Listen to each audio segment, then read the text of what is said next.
Hi, it's Lynn from Lynn's Crafts Designs. I've got a little bead slash cabochon share today, and we're still going to work in a Halloween theme. So I've got some of the Primo, this is the white translucent, which they happen to be out of on the Sculpey site, but I buy all my clay from Polymer Clay Superstore, so. And today they've got a deal. Today, as in Thursday, September 12th. So, before this video came out. I've got some of the Primo White Translucent. Some of the Primo, this is just the orange. I always thought it was called pumpkin orange for some reason. And then I've got this black, which has been mixed with a little bit of gold. It just happened to be what I had already on hand without having to dig through my blocks of clay.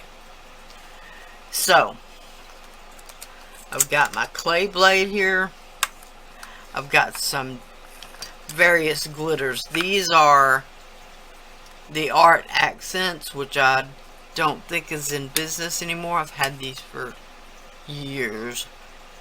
And one of these is an orange and one of them is a copper, I think. Yeah, this one's copper. And this one's burnt orange.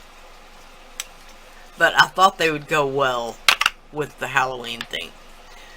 This is, it's either Walmart or Michael's, and I'm not really sure where I bought it from. Doesn't have a name on it anywhere. But anyway, it's a black glitter, if you can call it a glitter. It really, it has a tiny bit of sparkle, but not much. And then this is the Polyflake glitter, which I know came from Michael's. And this is, I'm not sure this is the one I wanted, but this is the one that's got a purple flash to it. Let me check.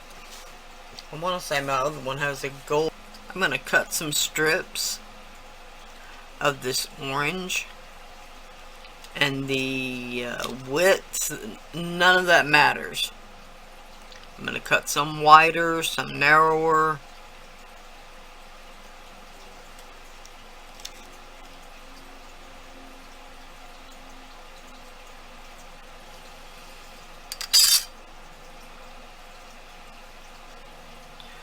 Okay, then I'm just going to lay them in a diagonal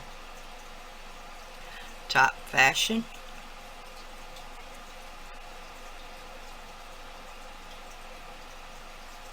And the only reason I find the diagonal a better choice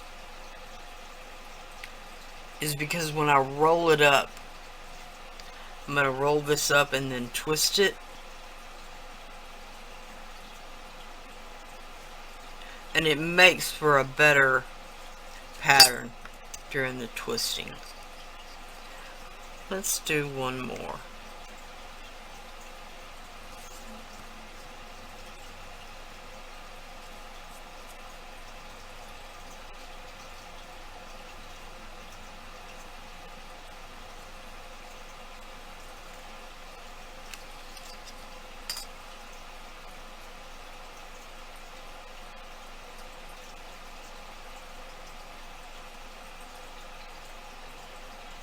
And again, it doesn't matter how completely covered it is or anything like that. Just like this black,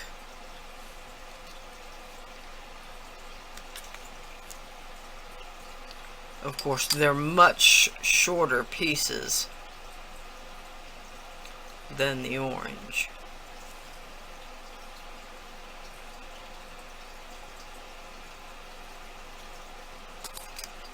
So, I'll just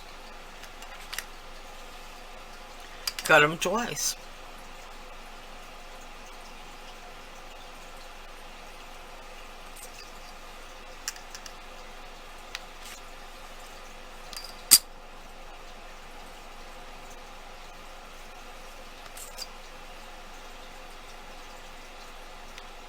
And again, the distance away from the other strap completely doesn't matter.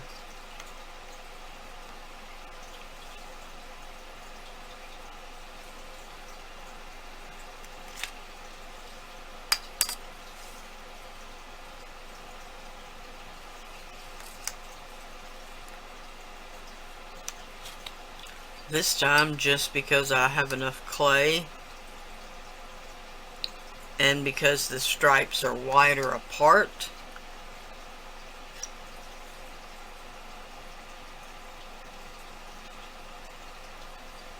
I'm actually going to do 2.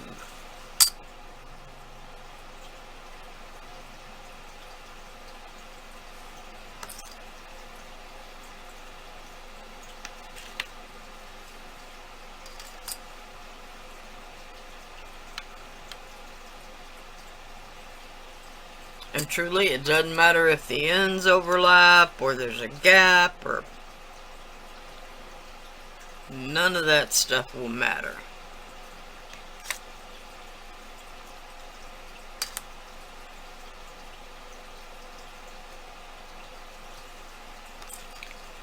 In fact, I'm going to go ahead and add a bit more just to use it all up.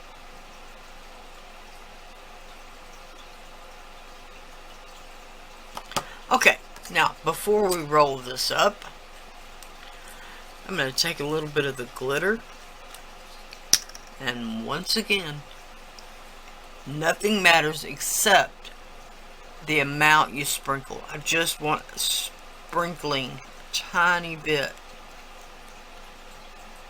because if you put too much, it will prevent the roll from sticking together.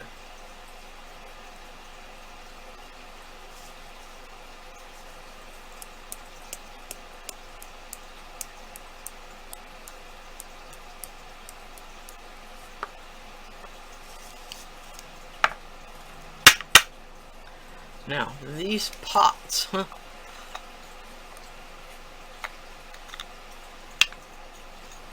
can be difficult. Okay, now I've got it rolled. At this point, I'm going to squeeze. And what you're trying to do is to squeeze the air that we've trapped between the layers.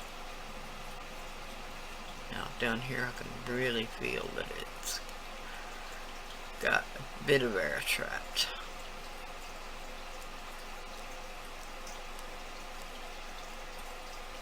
Okay, now I'm going to fold it in half. And we're not going to be worried at all that it breaks down on the end. Again, squeezing to get the air out. Alright, now I'm going to twist. I'm going to start the twist really loosely and really slowly. We're going to try to warm the clay back up.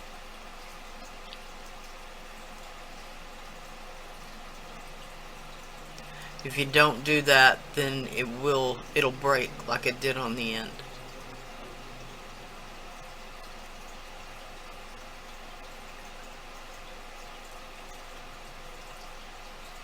You want to give it this twist, or else it will wind up looking just like the piece we started out with.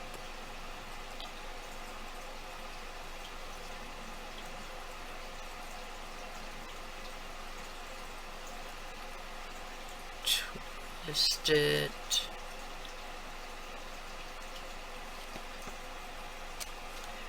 Then we can roll it out a bit.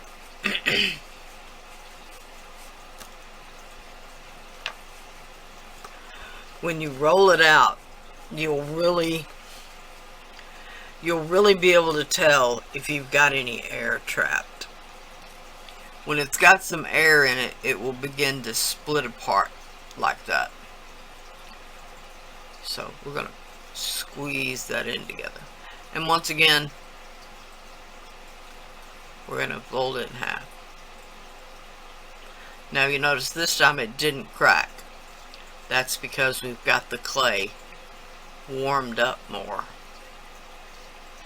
It's not necessarily that it wasn't conditioned originally. It was just a little cold. Okay? And then we'll twist again.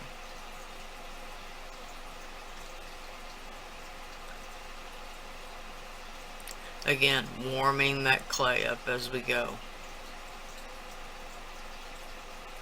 The friction of the clay against itself will begin to warm it up naturally.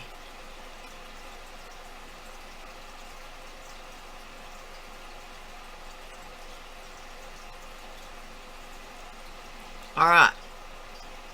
Now, if you like the way it looks, then you'll go from here to make beads and cabochons, to really make whatever. You could even roll it out and make a veneer out of it. Okay, so once again, I'm just going to roll it out a bit.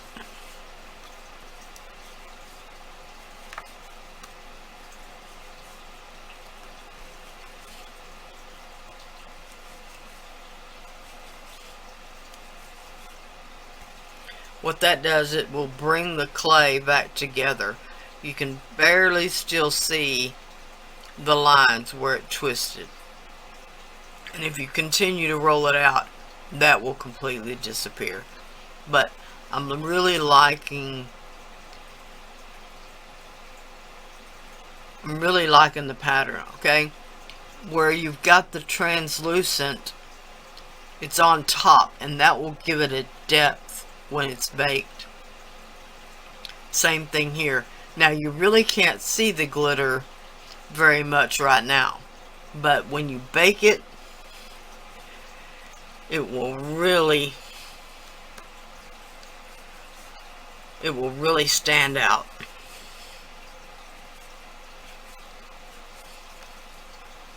Okay, you got just a little bit down here. Little bit here. Okay, so let's get started. Now I'm liking the end of this right here.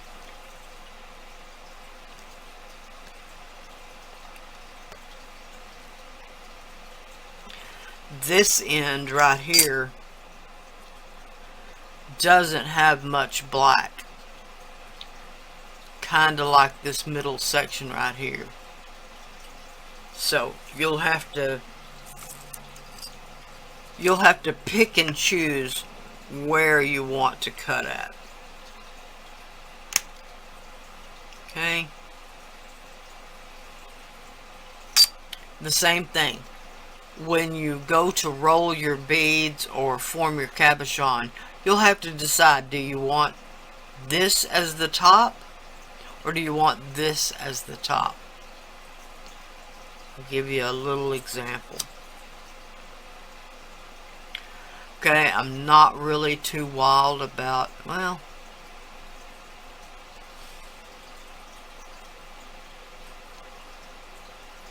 no, I'm not really too wild about that end cut right there. Other than it's got quite a bit of glitter showing. So what I'm going to do is I'm going to pinch that edge together.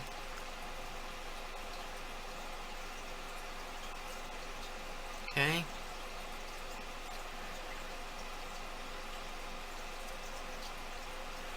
Then I'll squeeze it down and form it into a ball.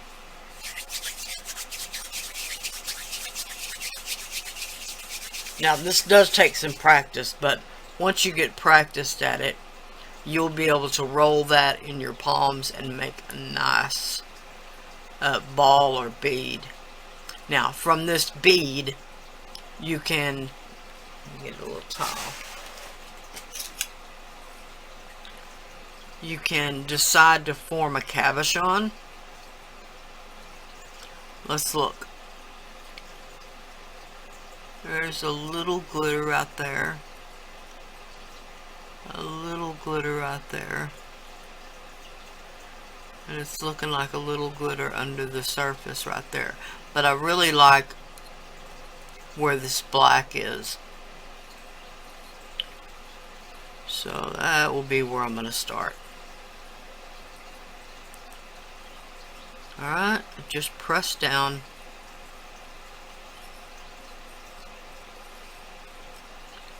Press down all the way around with my thumb at a bit of an angle.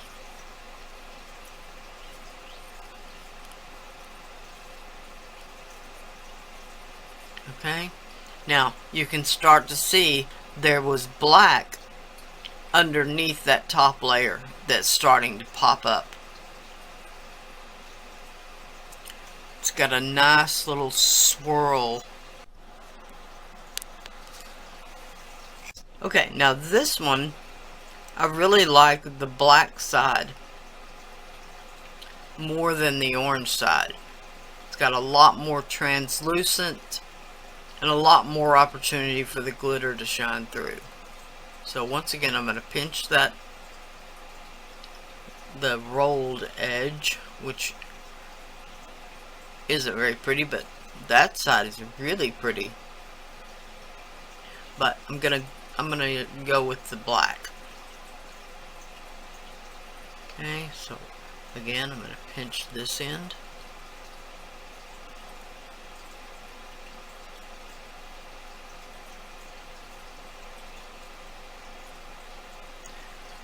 Begin to squish that just a bit. Now this time,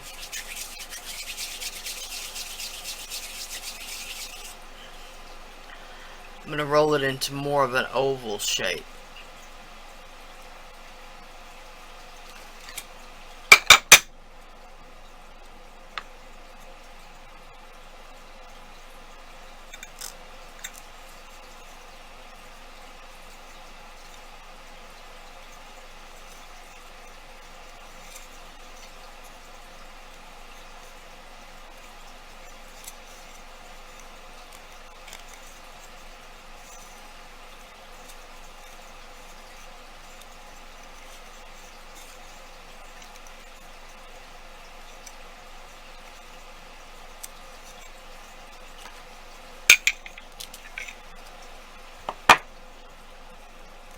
Okay, once again, just going to smooth out the top a little bit.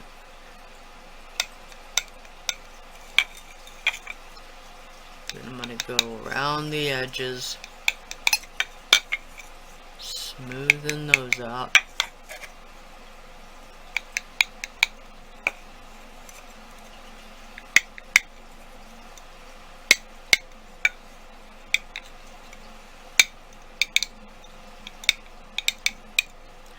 Now, one of the things you'll have to be careful about, I got a little bit of orange right there on my stamping block, and I evidently had two.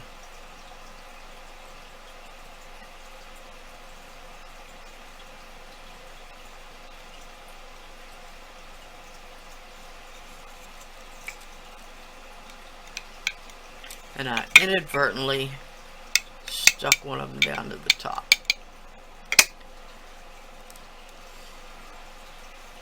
Now you can turn the towel at a 45-degree angle to your eye to check how domed and how even you've got the cabochon. Okay, so that one's really pretty too.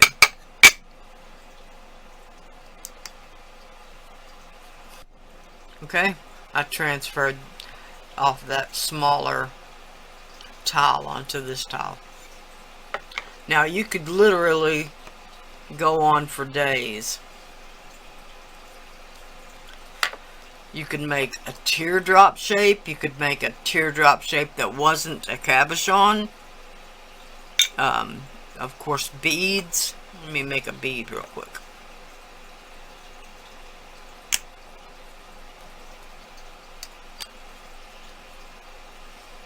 Let's see. Now, when you make a bead, let's make it this way.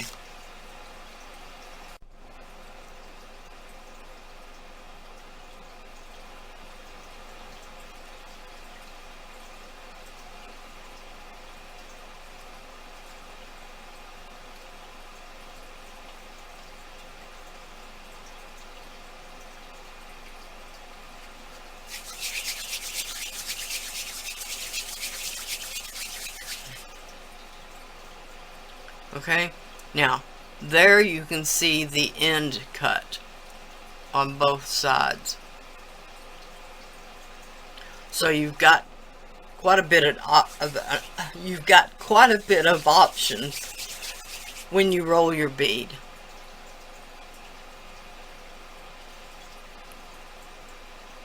Okay, that one is really pretty. So I'll make 2 of them just to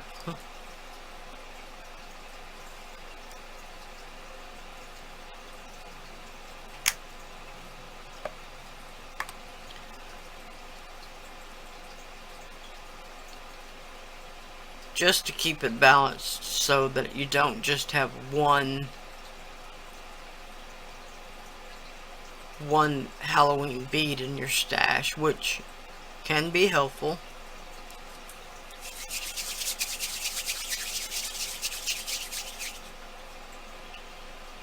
Okay, once again, really pretty.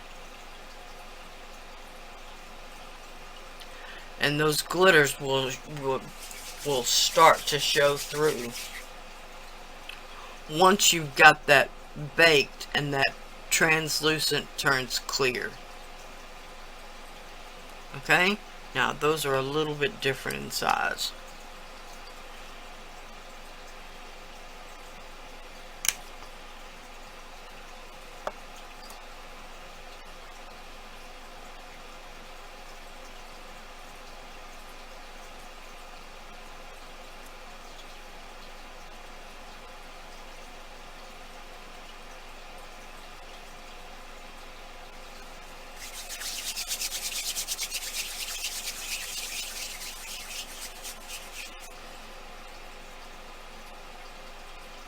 Okay, so there I got 2 in the smaller size. I could go on and let's make 4. I'll get ready for a bracelet that way.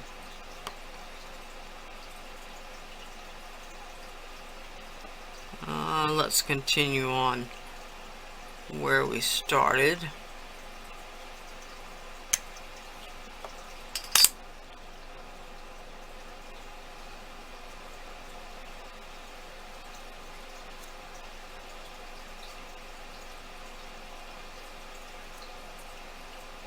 What I'm doing is I'm smashing down those squared off edges, so that when I roll it, those cut ends will still show on the bead.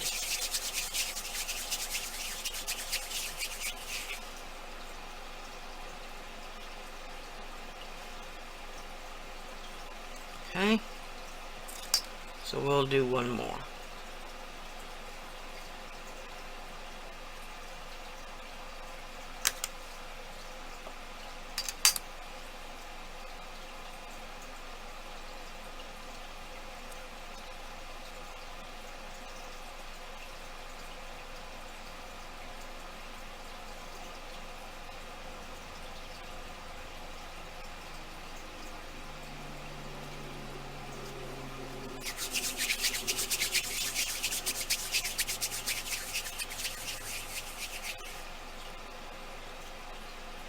Okay, boy, those are really going to be pretty. They're going to look almost like little cat's eye marbles.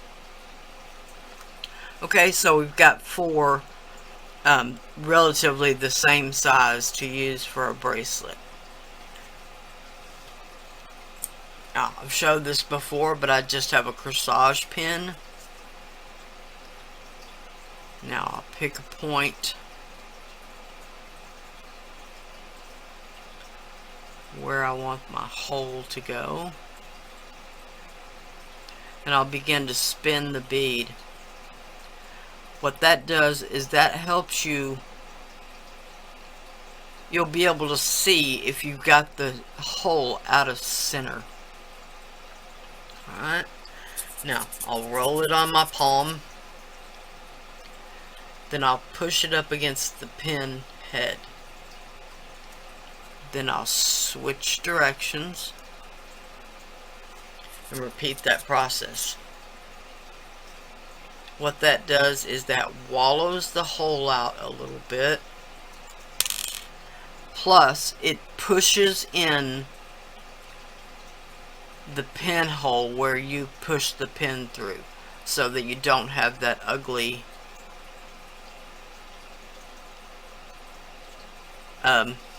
push through showing.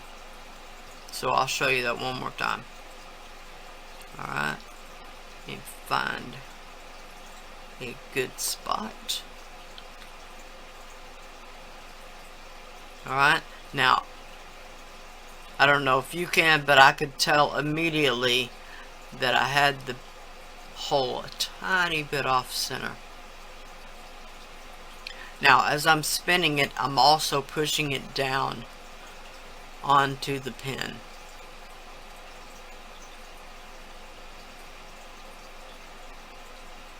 Alright, you can see it creates a tiny bit of a point where the pin comes through. That's what pushing it up against the head pin does away with.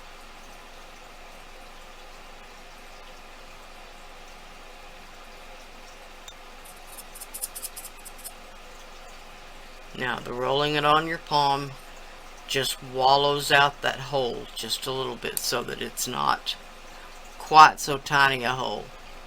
Alright?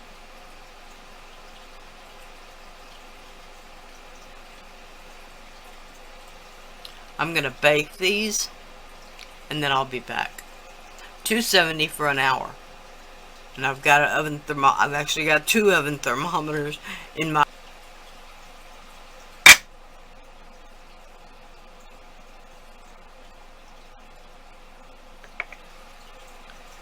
I'm going to create a longer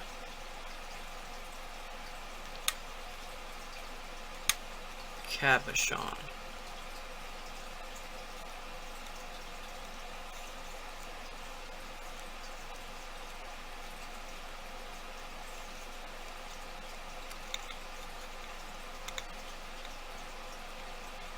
Now I can feel with my thumb as I'm pressing down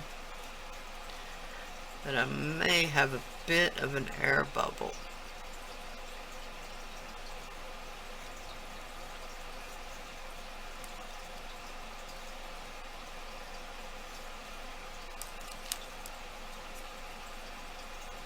That is right there.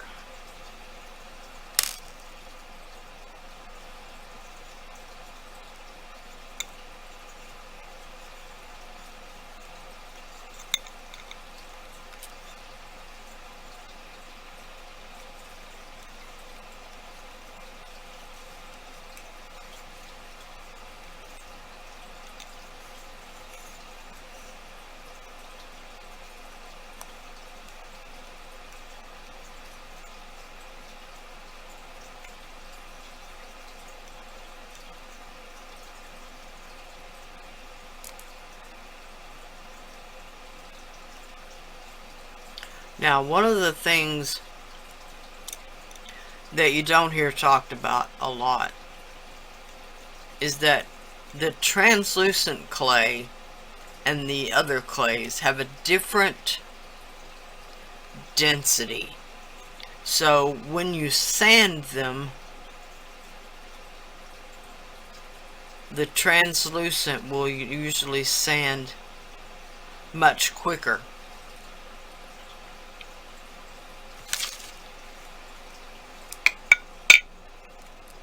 So you'll wind up having an uneven bead surface.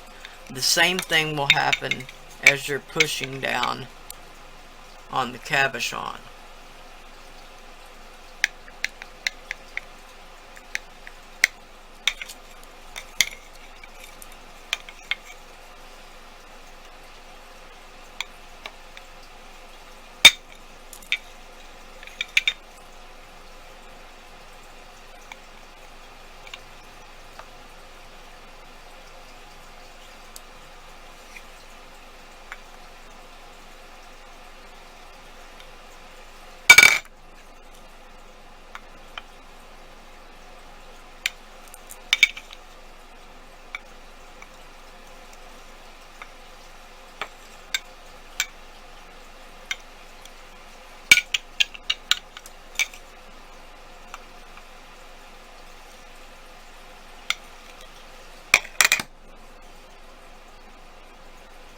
Okay, now I can still see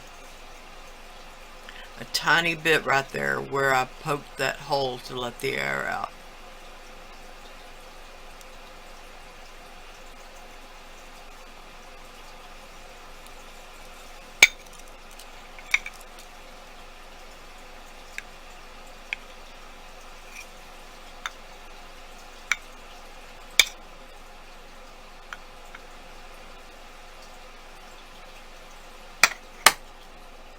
Alright, I got it out a little bit, but it's still there. So when you sand it, it will still be there.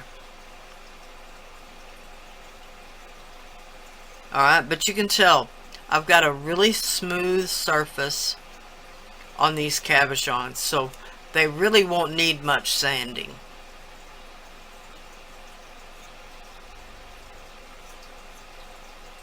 Alright, so I'm going to bake all this, once again, 270 for an hour. And I've got a Pyrex dish, short Pyrex casserole dish, square casserole dish, that I've got a layer of polyfill. It's polyfill brand. It's like the stuffing that you stuff dolls or stuffed animals with.